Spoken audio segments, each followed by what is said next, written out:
আমাদের ইসরায়েলি আগ্রাসন থেকে মুক্তির জন্য, আমাদের ভারতীয় আগ্রাসন থেকে মুক্তির জন্য আমি আজকে এখানে দরাজ কণ্ঠে বলে দিতে চাই, হে মুসলিম বিশ্ব, হে মুসলিম বিশ্বের নেতারা, আপনারা কোথায়? আপনারা 200 কোটি জনগণ কোথায়? এই আপনারা কি এখনো আবাবিলের স্বপ্ন দেখেন? আবাবিল তো যদি পৃথিবীতে সৃষ্টিকর্তা পাঠায় দেয় তো আপনাদের উপর ফেলাই দিবে।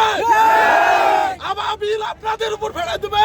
আপনারা নিশ্চুপ হয়ে আছেন, আপনারা তো বেশি স্বৈরাচার। আপনাদের এই স্বৈরাচার নিপাত যাবে আর কখন? হে আরব বিশ্ব, আপনারা 1973 সালে তেল অবরোধ করছিলেন, এখন কি করতে ইচ্ছা হয় না? এখন কি বাণিজ্য করে থাকতে চান? আপনারা পা চাটতে চান ওই পশ্চিমাদের, এই পশ্চিমা বিশ্বের সঙ্গে আপনাদের এত আঘাত কিসের? যখন আমার মুসলিম ভাই মারা যায়, যখন আমার মুসলিম বোন মারা যায়, তখন আপনারা কি করে দেখেন? মুসলমান স্টুডেন্টরা একত্রিত হয়েছি। আল্লাহ পাক রব্বুল আলামিন পবিত্র কোরআন কারিমে বলছেন, ইয়া আইয়ুহাল্লাযীনা আমানুত্তাকুল্লাহ তুকাতিহি ওয়া লা তামুতুন্না ইল্লা ওয়া আনতুম মুসলিমুন। তোমরা আল্লাহকে ভয় করো এবং মুসলমান না হয়ে মরো না। আমরা যদি সব আরব বিশ্ব থেকে শুরু করে প্রত্যেকটা বহির্বিশ্বের মুসলিম থাকতাম, তাহলে আজকে আমার এক মুসলমান ভাই এত কষ্ট করতেছে, এক মুসলমান ভাই আজকে মরতেছে, ছোট ছোট শিশু থেকে শুরু করে নারী বৃদ্ধ পর্যন্ত কেউ ছাড় পাচ্ছে না, তাহলে আমরা কেমন মুসলমান হলাম? আমরা মুমিনরা, মুসলিমরা একটি দেহর মতো।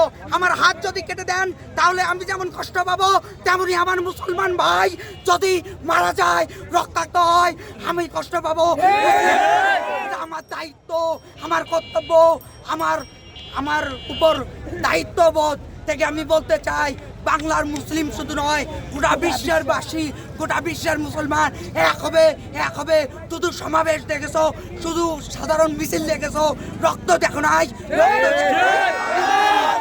ইনশাল্লাহ যদি রক্তের প্রয়োজন হয়, শুধু আমিও না, পুরো বিশ্বের মুসলমান রক্ত দিবে, খ্রিস্টানকে রক্ষা করে ছাড়বে